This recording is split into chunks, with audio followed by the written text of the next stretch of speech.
Araw ng Kalayaan ng Pilipinas. Ngunit na ibabalita sa buong Pilipinas na sa isang masukal na parte ng paaralan ay may nakitang isang babae na meron pang nakapulupot na baging sa lieg, may sugat sa mukha at nakalilis ang kanyang mga damit. Kaawa-awang babae, ano kaya ang kanyang sinapit at bakit kaya siya pinatay sa karumaldumal na paraan? Tara at ating alamin ang buong pangyayari. Ako po si Catherine at welcome po sa aking channel na Cath Advices and Stories. Maaari po sanang humiling na pakisubscribe naman po, pakilike at share ng aking storya ngayon upang marami pong makaalam. Sa mga gusto ang mga ganitong klase ng storya ay pakisubscribe naman po. Maraming salamat. Siguro nga ay maaari nang ibalik ang death penalty sa Pilipinas dahil kamakailan ay meron na namang isang karumaldumal na krimen at ang biktima ay isang minor de edad na babae. Ang mga kabataan ay pag-asa ng ating bayan. Ngunit paano na lang kung unti-unting mauubos ang mga kabataan natin dahil sa mga kriminal o sa laman at halang ang mga kaluluwa. Dadako ang storya natin ngayon sa General Trias sa Cavite. Ang General Trias ay isang syudad sa probinsya ng Cavite sa bansang Pilipinas. Ang pangalan ng syudad ay hinango mula kay General Trias, isang bayani noong panahon ng pagsasakop ng mga Espanyol. Ang populasyon sa General Trias ay halos umabot ng 250,000 mula nung census ng taong 2020. Ang syudad ay mayroong 33 barangay. Dito nakatira si Rhea May Moreno, 11 taon at nasa grade 5 na sa paaralan ng elementarya ng General Trias.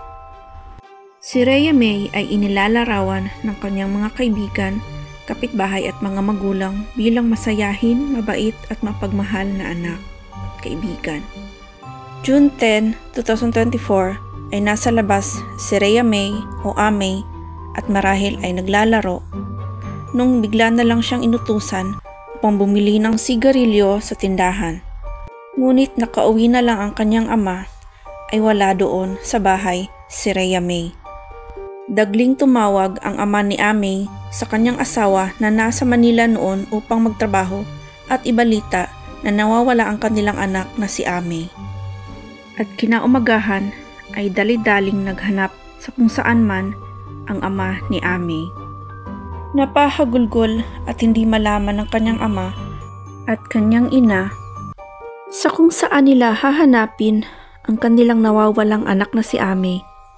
Hanggang sa maisipan nilang pumunta paaralan ng elementarya ng General Trias at doon nga sa masukal na parte o sa mga damuhan nakita ang labi ng isang babae. Positibong kinilala ni Mr. Reynaldo Moreno na ang bangkay ang kanyang nawawalang si Rhea May. Gumuho ang mundo ni Reynaldo nang makita ang karumaldumal na sinapit ng kanyang anak na si Amay. Hindi rin mapigil ang paghihinagpis ng ina ni Amay sa nangyari sa anak. At hindi niya malaman kung bakit sinapit niyo ng kanyang anak, isang napakamabuting anak. Sa tulong ng social media at mga reporters, agad na naisabalita ang nangyari sa babae. Dahil dito ay kumilos agad ang mga kapulisan ng General Trias. Ayon sa hepe ng pulisya na si Jose Naporato Jr.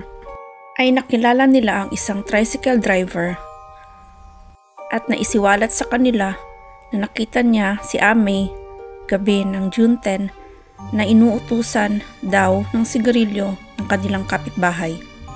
Kung kaya't dahil doon ay natunto nila ang dalawang sospek sa pagkamatay ni Amay.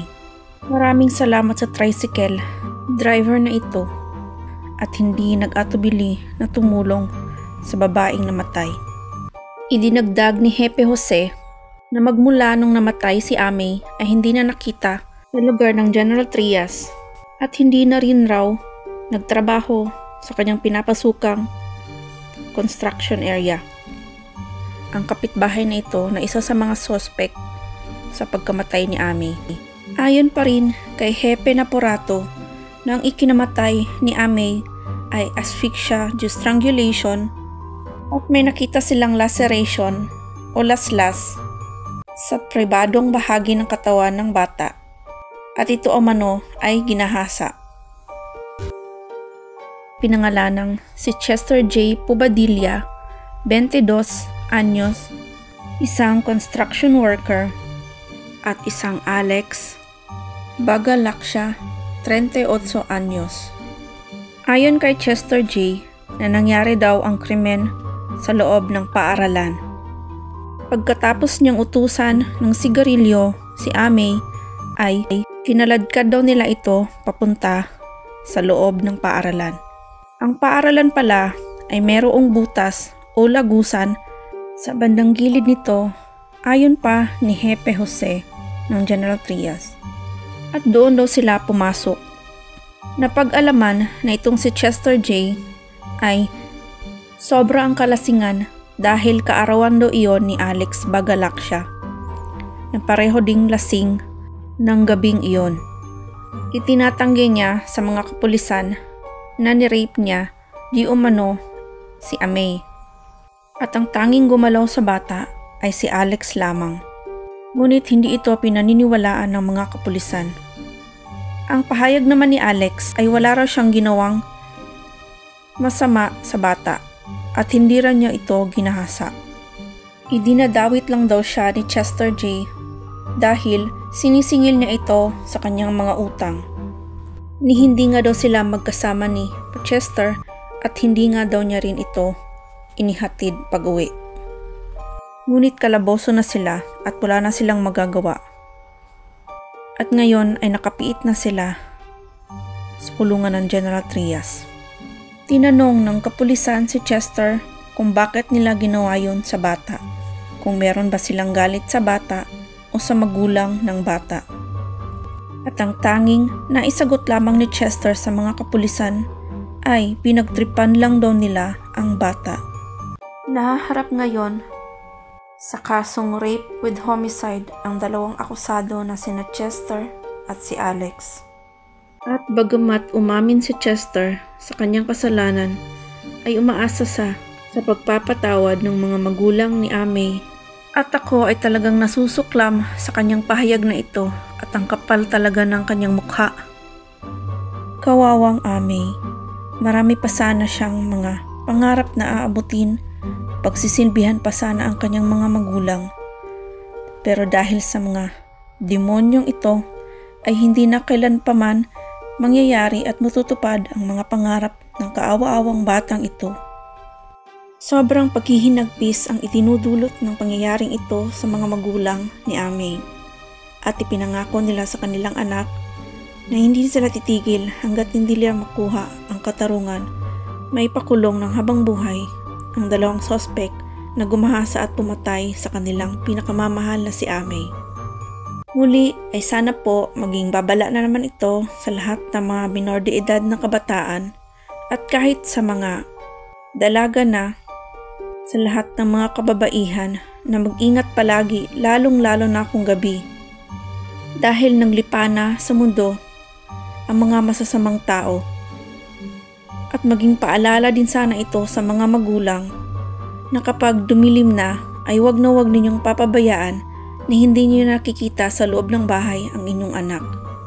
Kahit kaibigan, kapitbahay ay hindi na natin mapagkakatiwalaan sa panahong ito. Sa dinami-rami ng mga rape cases na mga ganito ay nagpapatunay lamang na hindi na talaga ligtas sa ating kapaligiran kahit nga sa loob ng ating bahay.